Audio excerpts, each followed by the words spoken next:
actually my very first video upload on Outside of the Boxes, and I just want to thank everyone for coming to the channel, and obviously you watching this video or even being subscribed to the channel, you are open to listening to different perspectives, which is a huge start.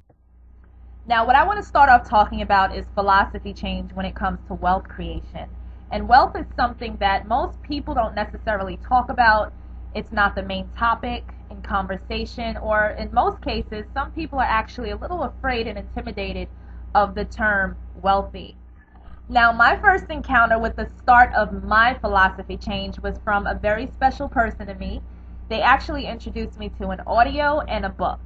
And the audio was from Jim Rohn, and he's an excellent speaker when it comes to really making you think about things in ways that you probably never thought of them before. And also my very first book that I read in this kind of, as far as finances go and just thinking in a totally different way when it comes to money is Rich Dad, Poor Dad by Robert Kiyosaki. And I know it's a very popular book. I've read most of his books. That was the very first book that really got me going. And I recommend that book for everyone to start off with, just to get your feet wet, because it's a very easy read. And a lot of people say, I read that in high school, or I read it here and I read it there, but they're not quite there yet. So it's like sometimes you got to reread a book because you change as a person and the book tends to change as well. So I definitely recommend it to everyone just ready to get their feet wet and ready to make this change. Now, in the book, he has a rich dad and a poor dad, and his poor dad is his biological father, and his rich dad is his friend's father who kind of took him under his wing. And the most important lesson that I did get from that book that will stay with me forever is the importance of time freedom. A lot of us feel like we're conditioned to think that we need to constantly trade in one for the other. Time for money. You trade in your 40 hours for that paycheck every week. Sometimes I think that we tend to forget that there's another side of the equation. There's another side of the coin. We forget that we have a CEO that's actually employing us. We forget that there's wealthy people out there. We just totally black that out and feel like they have magical powers and it's unattainable and I'm okay down here. And reading that book actually introduces you to that other side of the coin and that way of thinking. Another very important lesson that I did learn from the book is different streams of income that I didn't even realize existed until I read the book, which is earned income, which is what most of us are familiar with. There's passive income, and there's portfolio income. So those are the three main types of income, which are very, very important, and most of us only associate ourselves with the earned income part. And that's a very detrimental part of your financial well-being, because you want to have more of the passive or portfolio and having less of the earned. Because what you want to eventually do is take your earned income and put it into a passive source of income or into an investment that brings you portfolio income. You want to take that earned income and make that into something that you're building on the side and eventually say goodbye to your earned income. Now, a very important thing that you should do today is just make an affirmation for yourself by looking at the fruits of your experience, looking at the results of your life so far. That's a huge indicator of whether you need a change in your life, by simply looking at the results. If you want to take an example of a tree and its fruit, the results are the fruit, but the foundation is the root of the tree. So you need to reevaluate, like I said, your philosophy to even change the results or the fruit of your tree. Now, a lot of people have the misconception that it takes money to make money. So how in the world can I make a lot of money if I don't have money to start off? Now, in some instances, that is the case, but for the most part, it takes creativity to make money.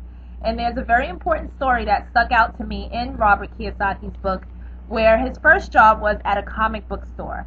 And his rich dad gave him the advice of working for free, not working for a paycheck. And at that time, Robert didn't understand the point of it. But he did it. He took the advice, but he didn't understand where he was going. Now, most of us who work for a paycheck, our minds become robotic, and all we become focused on is what we need to do to get that paycheck. We don't become innovative with our thoughts as far as seeking opportunities or seeking innovative ways to make more money.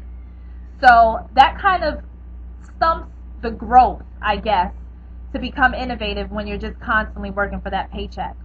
But anyhow, he was working at the comic book store for no pay, and after a while he started looking around instinctively for opportunities. And he realized that the lady that worked in a bookstore took the old comic books off of the shelf and put them in a box and just put them away. And he realized that his friends at school loved reading comic books. So what he did was, he asked permission, of course, but what he did was he actually started renting the old comic books out to his friends. They would come after school to the comic book store, and they would pay him 10 cents to read one comic book. So he would kind of make money off of one comic book, dollars and dollars, from many kids reading that one comic book, each comic book. So he started his own little business in his head, but at the end of it, his rich dad told him the whole point, that he wouldn't have even watched or seeked out that opportunity if he was getting paid. So that's a prime example of how sometimes our thought process kind of shuts down when it comes to other avenues of income and opportunity. Now, rich and successful people actually think differently from unsuccessful people. Now, one prime example is rich and successful people think, I create my life.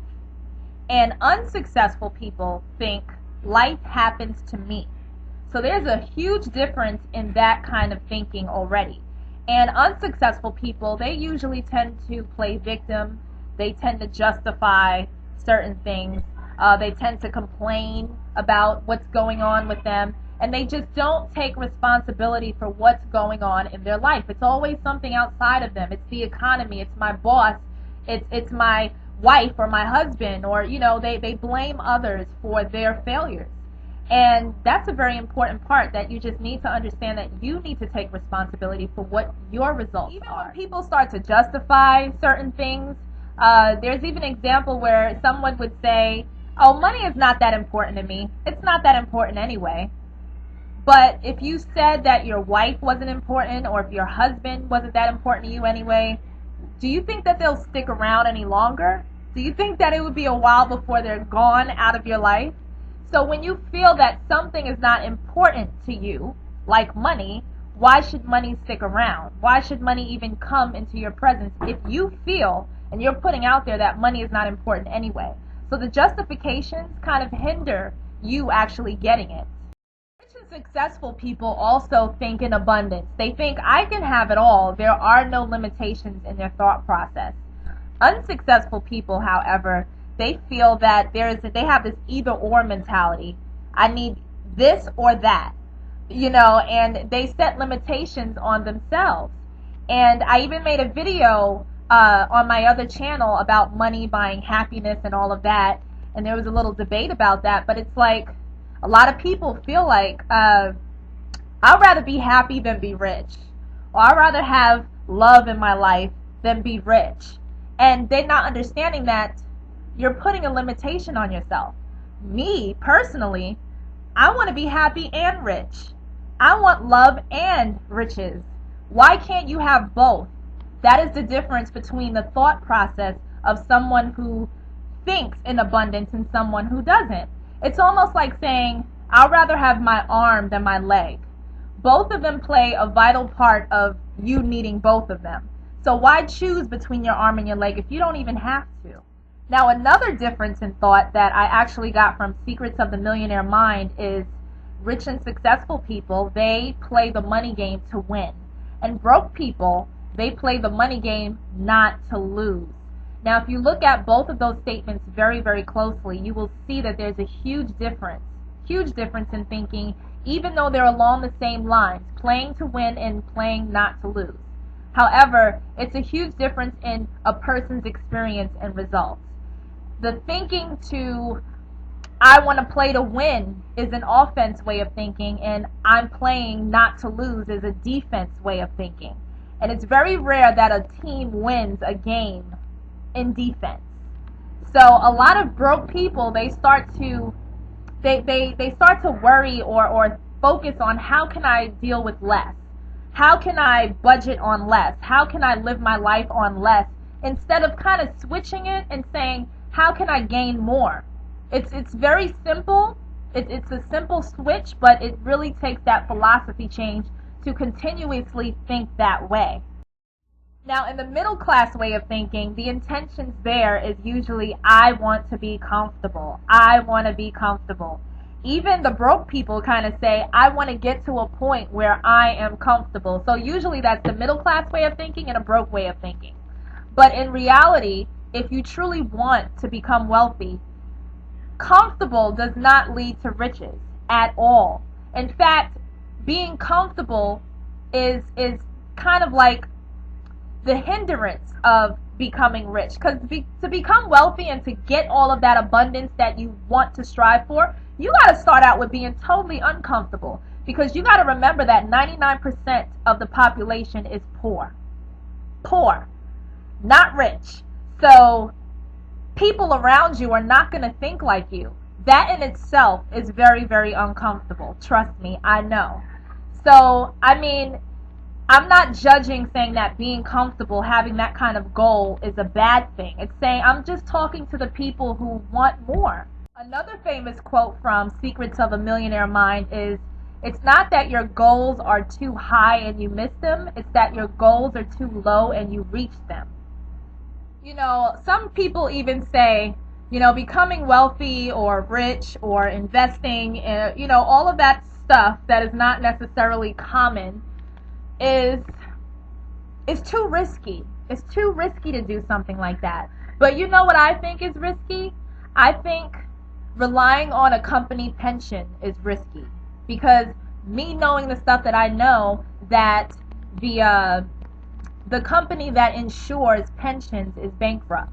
People don't even understand that their pensions are not there anymore. Of course, they don't want to alert the masses because that will cause craziness right now, but pensions are not there. And the people who are receiving pensions, they will be cut drastically in the near future. So right now, in this day and age, pensions are no longer security. Also, depending on the government to take care of you is no longer security. We're bankrupt, you know, and we're creating money out of thin air.